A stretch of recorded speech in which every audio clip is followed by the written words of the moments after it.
Stillwater this morning, Scramble at 8:17, and the mayor is in. Will Joyce, good morning to you. Good morning, Steve. What you been doing?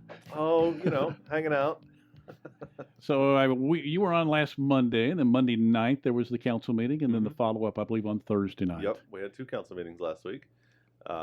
Monday was our sort of normal meeting, our normal Scheduled meeting. normal scheduled meeting, where we covered quite a bit, actually, including the new mask ordinance and a number of other, city business items, including our solid waste management study that has been going on for several months now, and a number of other issues. A new marijuana dispensary license was issued last Monday. Wow, I missed that. Yeah. I've still never been in one of those. Have you? You don't have to answer it if you don't want. I haven't. I don't have my card, so I can't go. I don't have a card, but I wonder what it looks like in there. I mean, I wonder what the. I think most of them are pretty nice. I mean, they're the ones I think I've seen or heard about. I think most people are doing a pretty good job with it. I think if I watched very many of your council meetings, like I did last week on Monday and Thursday, I might need one. Well, you got between those two meetings, I think it was about 8 hours worth of of council in 2 days, within a 4-day span. So that was a big dose of city council meeting last week. And I guess this is sort of metaphorical toward life, I guess.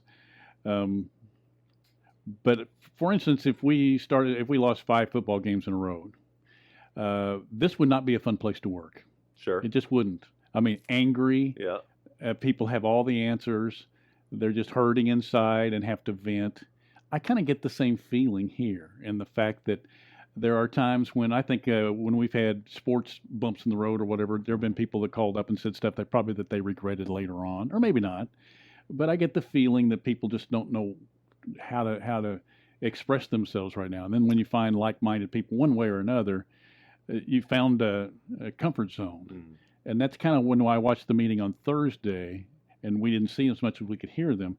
I think there was a group that found a comfort zone. Clearly, this is a tough time. I think that's true for everybody right now, Steve. I mean, regardless of which stance you take on masks and what you think about, other mitigation strategies and all that sort of thing. I think all of us for the last several months have been going through probably one of the most stressful times of our lives, just because of the uncertainty. Right. I mean, whether you've been sick or not, which most of us haven't, there's just so much uncertainty and about what's going to happen with school, and what's going to happen with businesses, and what's going to happen with this virus, and are we going to have a vaccine, and how long are we going to have to deal with this? And I think all of us are dealing with so much.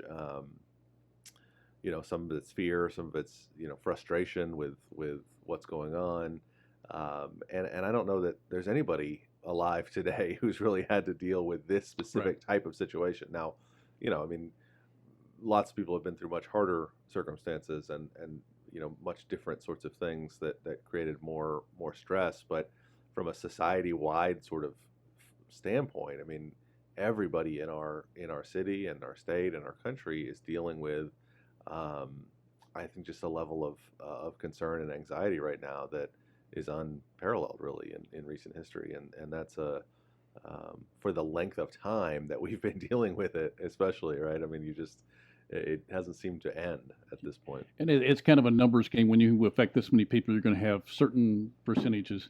But I mentioned to you a town that I spent a lot of time and went to college in. It's Springfield, Missouri. Yep. They're having a council meeting. I believe it is tonight. It's sometime this week. And from what I saw, they had 89 people sign up to speak. This town's about 200,000 people. It's pretty big. So percentage-wise, that's not that much different than what we're doing. But 89 were speaking, 60 some were against it. But in all the data that they had with the counselors, about 2/3 to 3/4 were in favor of what they were saying. But the ones who were going to be speaking were the ones who had objections. And I assume, and I'm not going to watch it, but I assume it will look very much like what we saw here, what we're going to see in Tulsa and Oklahoma City and other cities here, with the same, just the same mood and attitude and anger, and maybe just we're lost and we don't know the answer. Yeah, I think you will. I mean, I know Tulsa's supposed to consider an ordinance on Wednesday. And there are some other cities in Oklahoma that are moving that direction as well. I know a few of them have reached out to us to ask us for our ordinance so that they can Sure. use it. And so, I think you will see the same thing. I think you'll see a lot of the same concerns and the same arguments raised around, whether it's really effective, and there is confusion about, well, the CDC wasn't recommending this back in February and March, but now they are, and why'd they change? And those kinds of issues, again, within so many unknowns and so much confusion around exactly what's going on with the virus and what the best way to stop it is. There's just a lot of folks who aren't sure that we're doing the right thing, and I think you'll see that in a lot of places, and you have seen it in a lot of places. But I think those places are all going to adopt these same ordinances. Yeah. I think from a state perspective here in Oklahoma, the governor's indicated several times that he won't do it statewide. And I think some cities like us are kind of sort of waiting, with the continuing growth of the virus here, continuing growth in hospitalizations, and what we really hope is not a corresponding rise in deaths, but that certainly seems to be the pattern in other places. So, without the governor's assistance in doing that, I think you're going to see a lot of cities saying, well, we probably need to do this on our own. We're seeing that magnified in places like Florida, where the governor is not issuing that, but they've got surges all over the state. Yep. And I'm not even sure if what they're allowed to do in the individual municipalities. Yeah, I don't know either. Dade County and stuff like that are really through the roof right now. And so this is not just Stillwater. No. I don't know if you've been out and about or not, but I went in a store yesterday. I'll tell you, it was the Walmart on the west side. Yep. Right? And I was very proud of our community. Everybody seemed to be in a good mood. I mean, when you're saying hi to people through a mask, yeah. You know what I mean? Yeah. And you think you may know them, you may not, but it'd be like good morning. But I didn't see anybody in the store that I can think of that I recall, that didn't have a mask on. I saw a couple outside, but I don't know that they weren't going to put theirs on when they got there. But everybody was in a good mood, complying, and I think that reflects the majority, as opposed to there is hate and anger and just, remember the good old days when worrying about chickens in the backyard were your biggest things? But this is such a passionate thing. But in being in just a Walmart store, I was very proud of our community. Yeah, and I was too. I was in Walmart yesterday as well, and been in a couple other smaller stores here this weekend. And I think most people recognize it for what it is, which is nobody wants to do it. Nobody is clamoring for this. I'd love to walk around in a face mask. I mean, none of us is excited about this as a community-wide effort. But I think the vast majority of people understand why it's important, and they understand that this is an option that's being recommended by every public health agency around the world as an effort to slow down the spread of the disease. And if we can slow down the spread of the disease, that gives us a better chance of continuing to operate normally, as we are. That these stores, our stores here in Stillwater can continue to open and operate. Our businesses and our schools, the university, all the activities that we normally would have during the fall semester, the best chance we have for keeping as much of that as we can is to reduce the spread of the virus, to keep the numbers down. And the best option we have to do that is to wear masks. I mean, to me, it's a pretty small sacrifice to make compared to the sacrifices that we've made over the last few months, and the sacrifices we've asked our businesses to make, and employees who have been laid off and let go. I mean, this is a much easier measure, I think, to use to try to get this virus under control. And I think most people recognize that, and they say, okay, I'll help out. And watching I think it was fascinating watching Monday night and I know it went on a long time. Yes, it did. But the legalese and having to get the wills, the shalls, and the must, because you guys can't get on a phone call among yourselves and iron this out. No. Because it has to be public, so you got to do it that way, and it's tedious to watch, but it's so necessary. Yeah. And I thought it was an interesting window, because it's easy to get these back and go, what are they thinking here? Yeah. Well, clearly, and you may have made a mistake in some of the verbiage, I don't know, but clearly it wasn't because you didn't go through it time and time and time again. And I think that's important for us to know, as citizens when you watch this. Okay, this thing just wasn't just willy nilly together. Yeah. Almost every word was contemplated. Yeah, and they're not, it's not just some form that you pull off the internet, to, or you just pull from another city. I mean, we do that in a lot of cities. We share these kinds of ordinances or different rules and say, hey, what's working for you guys? I mean, that's how this one got put together. It was our city attorney, looking around the country at different states and different cities, Right. and saying, what are they doing? And what are the CDC guidelines? And let's kind of put all this together. And then the council sits down in a meeting and combs through it and says, well, what does this mean? And how's that going to work? And well, what if we said this? And, I mean, that's it's not just cookie cutter, slap it up Right. there. We don't really care what it says. Just put it, I mean, we really did comb through it. Yeah, and in watching some of them, the decisions on whether you should start it on Monday morning, this morning, Yeah.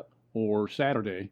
You see, I thought the only reason I found it, I thought it was going to be on Monday morning because I saw that part, and I guess maybe I drifted away after Yeah. that. But decided to do it on Saturday instead to encompass church. Mm-hmm. But both of those make sense. Sure. I mean, it's a very fair argument It when is. you're talking, and so nobody's right or wrong No. on that. No, I mean, and honestly, I mean, one of the, there were a couple of concerns that had come up during the week of when this is going to go into effect, and that, included our city staff being able to. So the city is providing those masks that Christy, was talking about with Visit Stillwater and the chamber. The city had obtained like 30,000 masks to be able to pass out. But we wanted to make sure we had that in place, right? And so we didn't want to we didn't want this to take effect before we were able to make sure that they were able to do what they needed to do. And the hotline that's up for people to call and ask questions or, deal with issues, we wanted to make sure that was staffed and ready to go before we made it effective. And so, yeah, I mean, that kind of question comes up when we say, well, what do you think? And the options were between it's effective as soon as it's published, which is how an emergency ordinance works, right? When we passed at the end the emergency clause that says we think this ordinance needs to go into effect immediately because it's an emergency that it's dealing with, as opposed to what a normal ordinance would be with like a 30-day waiting period before it goes into effect. And so the next time the newspaper published was Saturdays. That's why Saturday was the date, because that's the next time they could be published locally in the newspaper. So, but yeah, I mean, there's a lot of those conversations in the meeting, where you kind of go back and forth and say, well, what about this and what about that? And I think it's funny because the city of Norman used our draft ordinance as theirs, and they passed theirs first because they can do both of their readings in the same night. Right. So that was a one night thing then. That's that's why it took till 11:30. Every ordinance I'm sure probably statewide, for pass a city ordinance, you have to do what they call two readings. So you read the title and you talk about it and you vote to move it forward to the next reading, and then you do the second reading and you vote to adopt it. Well, in Stillwater, there's a specific rule in our charter that requires those readings to be done on separate days. That's not the case in many other cities. So Norman, we read ours Monday night, the first reading. They read theirs, both readings, Tuesday night, and then we had to do our second reading Thursday night. But they used our same ordinance, and I thought it was interesting because they modified it before they got to it at all. They took out that whole sentence that said a business may or shall deny entry to somebody who's not wearing a mask. Like, they just cut that from the draft.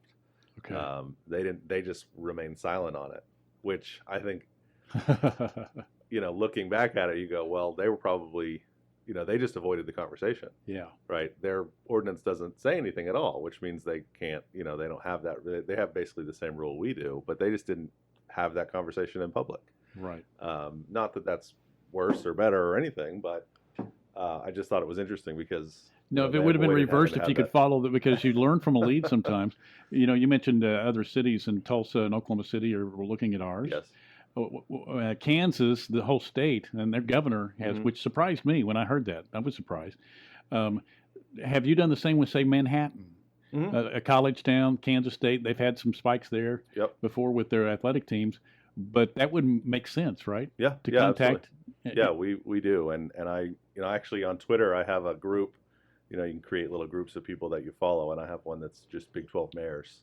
Oh, yeah. The mayors of all the different Big 12 cities that I follow on Twitter, just to kind of keep up with what's going on in their towns and make sure I know who they are and who to check in with if we need to. But Manhattan actually, so I don't know how exactly their governor order worked, but I think there was like an option from a county perspective. If the county commissioners voted not to, Oh, they okay. could opt out as a county. And my sense of it is that the county that Manhattan is in opted out, and then the city of Manhattan went back and said, no, we want in, and so they passed their own.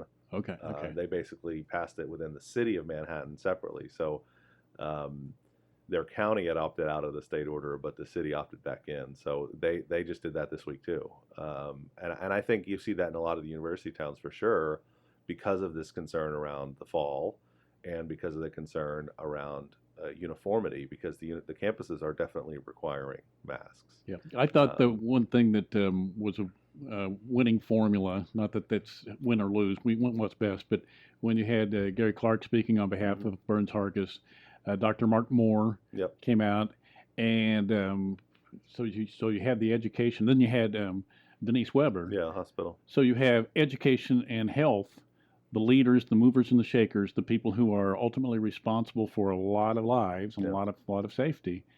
Um, all saying this is what we think we need to do. Yeah. And listening to wise people, I think, is the mark of a good leader. Yeah, I mean, I think that's a big part of this too. When we talk about what we're doing and how we how we kind of got to this recommendation. I mean, I'm not a scientist, I'm not a healthcare professional, but I am going to listen to those experts, and the same way I listen to experts about water quality issues or about power line construction, or I mean, that's Right. our job as the council is not to do every single bit of the minute research and make those decisions. It's to figure out, who knows about this stuff, who's talking about it, who's got the information we need, and to listen to people who know what they're doing. And from a national perspective and from a local perspective, when you talk about Payne County Health and the hospital here, the university, the school district, I mean, it's we're not out just sort of winging it on our own with this kind of a decision. We're talking to and listening to people in our community who really do, one, have a good insight into the situation, and like you said, they have a responsibility too. And so, us being all on the same page is really important. Boy, I think the word listen has been so crucial here. Whether it's come to with what's going on in society, I remember, I think I told you we had Chris Young on and Coach Young, and he was talking about being a listener. I Yeah. mean, he has athletes on his team from all over the world, and so being a listener Yeah. and knowing where to go for advice. I had, and I don't know very much at all, but I think that's one of the things that I have a little bit of an ability. I'm willing to ask people. And I had a question last week about finances and real estate. Yeah. Well, I know people. Sure. Some of them come right through here. Yeah. And so tapping their brain, what do you know? What is this a good idea or not? Because I don't know. Yeah. But going to the people who are the experts. You want to take a phone call here? Sure. Okay. Good morning. You're on Stillwater's Morning Scramble with the mayor, Will Joyce. Hi. Yeah, I was calling to see what his reaction was about the letter from the FOP. I'm sorry. Can you say that again? I didn't have the headset on when you started. I was wondering what his reaction was from the letter from the Stillwater's FOP lodge. Oh, okay. Yeah. Yeah. Absolutely. So that the Thanks for Stillwater calling. I appreciate that. The Stillwater FOP did send us a letter beforehand, indicating that they weren't excited about the ordinance. I guess. I mean, there was some concern about how it's going to be enforced, and officers being put in positions that were going to be difficult for them to deal with based on a mask ordinance. And so we did speak. I spoke with FOP leadership last week.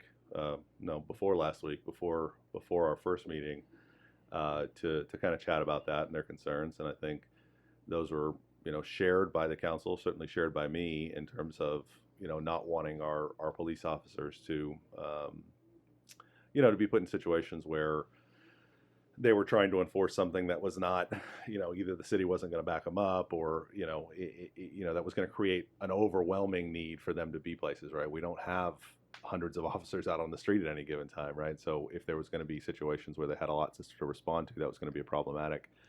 So in the way that the ordinance is drafted, that doesn't, there's no individual tickets being issued. There's no, we are not forcing businesses to ban people from not wearing masks. They can do that if they choose.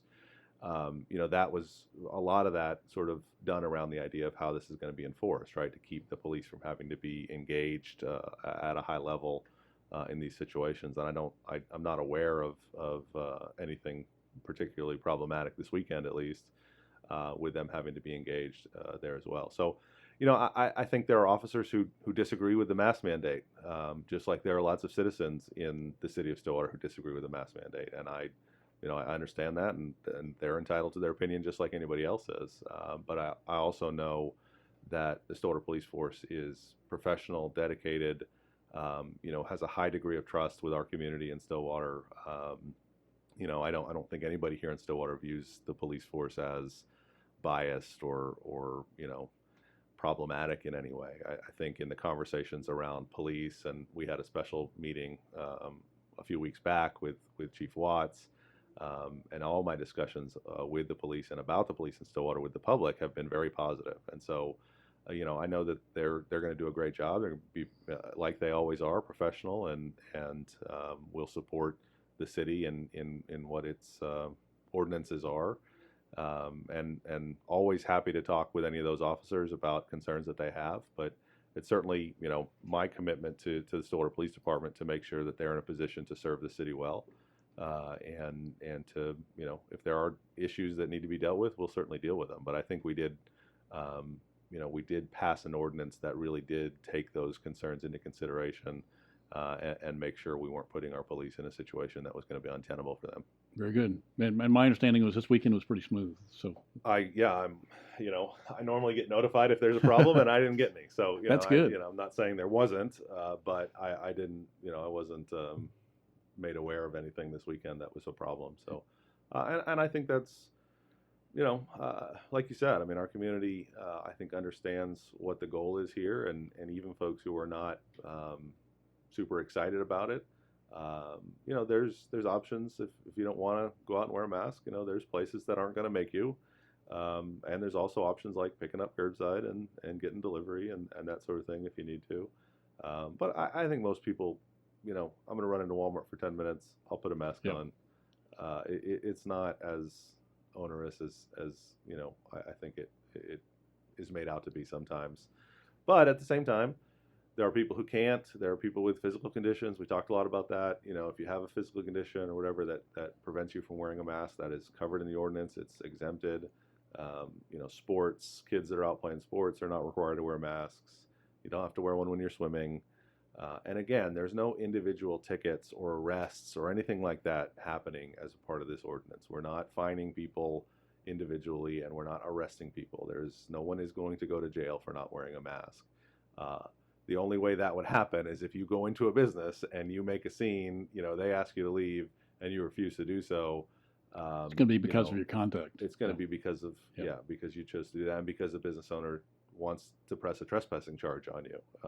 And that's a whole different issue. They can do that, for lots of reasons. So I think it's going to be fine. I think people are going to get used to it and deal with what they need to deal with so that we as a community can move forward. Yeah. Hey, we'll take a break and then we'll dive into some other items here. There are other items, right? There are other things going on for sure. That's nice. Hey, we'll take a time out. We're back after this, and the mayor is in. Will Joyce?